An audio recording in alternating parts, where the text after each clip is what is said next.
11 sacks, one of the best defensive tackles in the NFL, turned 30 on February 7th, $40 million guaranteed on a 4-year, $84 million contract. And the question is, how good is he? The debate has already begun. Is this the best interior line in the NFL? Maybe the Niners or the Commanders. And so John went to the phone. You went to the scouts and the front office people. Well, actually, I don't know exactly who. You can tell us who. What are people around the league saying about Javon Hargrave? What's the scouting report? Well, I went right to the source. I went to people that work for the Eagles. One, the number one thing that came across from a couple guys were this is a high character, like locked and loaded human being. And sometimes you never know with defensive linemen because you actually kind of want them a little crazier. I got rave reviews from the guy, high level worker, just constant studs. Now that is separate from the basically 18 and a half sacks he's had the last 2 years. Like, he's a fantastic player. Then I got an independent arbitrator on another team who they said they sniffed around, and once he got to about $20 million a year, for a guy in his third contract, he's 30 years old. It's a lot of money. So I think antennas went up around the league that he was going to be playing in that kind of the deep end of the pool when it came to contracts. $20 million a year in a third contract for a defensive tackle, like this is the league has boomed, but that's a lot of money. So the 49ers, one, character clearly matters to them. Like, I don't think they're signing a guy to a lot of money. Think about where the last two guys they've signed, the Kansas City Chiefs and the Philadelphia Eagles, right? I mean, back-to-back years, their biggest free agents have came to elite teams. Yeah. From a playing standpoint, one thing I heard is when Howie signed this guy 3 years ago, or 3.5, whatever the math is, he was on the Eagles for 3 seasons. Yeah. Is that in Pittsburgh, he was a really, really good run player, and he's really developed as a great one-on-one pass rusher. Because the knock on him is he's shorter, a little shorter and stout. Like, he does not look like Buckner, Armstead, Fletcher Cox. He's much more of a compact defensive lineman. But I guess, I mean, if you watch the Eagles, you watch him. He's a great one-on-one pass rusher. And interior pass rush now, I mean, you get $20 million a year. I mean, you get double-digit sacks. Now, like the Eagles, the 49ers, in theory, I mean, we know Bosa's great, but should have a really good defensive line. I'm sure they'll be signing guys, drafting guys. Hopefully Drake Jackson comes on. We've seen Armstead before. When he has help next to him, he becomes a better player. So the pass rush, they like a guy to get right up the field. But in terms of play strength, effort, talent, I just got a lot of the total package. And then again, wow. So his only drawback is his age. Would that be fair to say, or is that? I think it's an immediate like quarterback, maybe some wide receiver type guys. Anytime you get a big, heavy offensive or defensive lineman third contract, it just makes people a little nervous.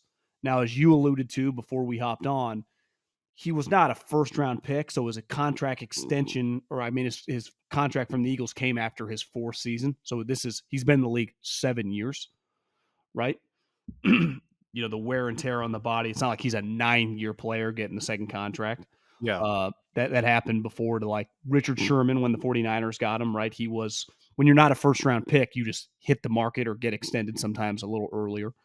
But yeah, I mean, I think he was beloved in Philly. Again, Philly stud, legend, worth every penny.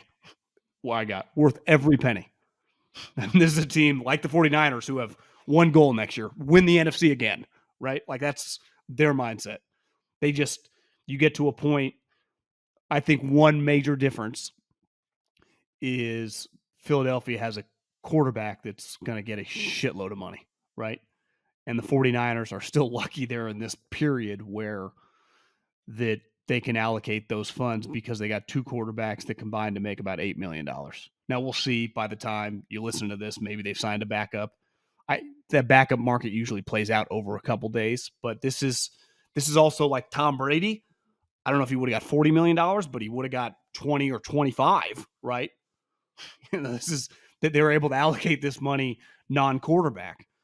So I think one thing the 49ers do a really good job of they either have a connection with you, like in Trent, but if they sign you as a free agent, the character stuff really matters. Mhm. And I would say historically, some guys that have been broken off that have failed have not, like, they don't fit right whenever they get to a place because they're just talented. They're not a buy-in guy. They get paid. And I would say the last two guys coming from those areas, anytime you sign people from certain organizations, the Steelers, the Ravens, I think what the Eagles have become, Patriot guys, Packer guys, you're getting pretty focused cats. And the 49ers are not fucking around, right? Just like if you go sign with the Eagles, they're not going to be fucking around. If you sign with, the Steelers or the Ravens, like this shit's very seriously. This is not like, oh, maybe we break through and compete to make the playoffs like you sign with the Lions or something. Like, no, our goal is here to win 12, 13 games and to make fucking a run. Like I saw the Chiefs sign somebody. You sign with the Chiefs, you better be locked and loaded to win, right? They signed You're in the it for the tackle long from haul. the Jags, Yeah. Juwan. But like that guy signs, like the standard for all these guys that sign with the really good teams is really high because you're coming in there. Like last year when they signed Ward, it was a double whammy. We give you a lot of money, we think highly of you, but you got to play well, and our expectations as a team are as high as it gets, and that's not easy. I wonder if the Eagles might have valued the fact that he thrived with the Steelers before, right? This guy didn't just play for Philly, he played for Pittsburgh, where the standard is the same, Yeah, right? Or historically higher. But so he's played for the Steelers, he's played for the Eagles. That's a great reflection. His 30-year-old age, by the way, he just turned 30. So he played last year at 29. I think February 7th was his birthday. PFF had him ranked as the third pass rushing defensive tackle. His 11 sacks is top 4 among defensive tackle sacks. And remember, the Niners, and Kawakami wrote this. Now, Eric Armstead had 2 postseason sacks, but he was hurt during the regular season. Armstead and Kinlaw last year combined for 0 regular season sacks. is that good? No, it's not. We'll get to the Kinlaw aspect of it. You get Armstead back, and you pair this guy with Armstead. And the way I love when the Niners get defensive tackles because you just, for the most part, believe that you're going to get their best out of them. That's why the Kinlaw thing, in some ways, the logic of it made sense because you're like, we're going to give this ball a mold of clay to Chris Kasarik. But the injuries were a whole thing. But this guy, and here's the other thing, you just played against him, right? Yeah. Like you had a really detailed scouting report from several people that know the guy well. I bet the Niners had an extremely detailed scouting report on the player as well because he just had 4 or 5 QB hurries on that NFC Championship game, but he played well in that game. It's kind of a similar blueprint, right? The Eagles and Niners kind of follow similar blueprints defensively. Listen, what I give Kyle a lot of respect on is for being an offensive coach. And I think he has some parallels. They do it completely differently in terms of their scheme and the way I think they kind of think about football in terms of offensively. But I think the way they view team building, I think him and Andy Reid have a lot of similarities. Like, what did the Chiefs do today? Offensive tackle. Like, they invest in the big heavies. Lost one, signed one. That means a lot to them, the big heavies. And Philadelphia historically just copied what Andy taught them, and they continue to double down. The big heavies. You separate yourself in the line of scrimmage because when you have a great play caller, you can find guys second, third round and develop them into studs. Kelsey, third rounder, Tyreek Hill, fifth rounder, Deebo Samuel, second rounder, Kittle. You can do that, and you can get scrap heap level. A Juju Smith out the scrap heap or a 7th round pick, Jawan Jennings. But you can't it's very hard to find Hargrave. Just like it's very hard to find Chris Jones or Nick Bosa. And when you do, then you have to build around them and develop guys around them because it's easier, right? Like ultimately, if I have Justin Jefferson or Devontae Adams, they can just independent. Like the Raiders had a disastrous season, yet Devontae fucking dominated, right? Where with the defensive linemen, like Bosa obviously is an elite player, but their defensive line as a whole is pretty damn good. Like Hargrave, the Eagles, 11 sacks. Well, beside Bosa and like Micah Parsons, they had the 3rd best passer. Like you need talent around you to excel because you can't just have Bosa and then Haberman, Middlekoff, and Williamson. You need, when the Niners had the best defensive line in football, they had 4, guys worth $15 to $20 million.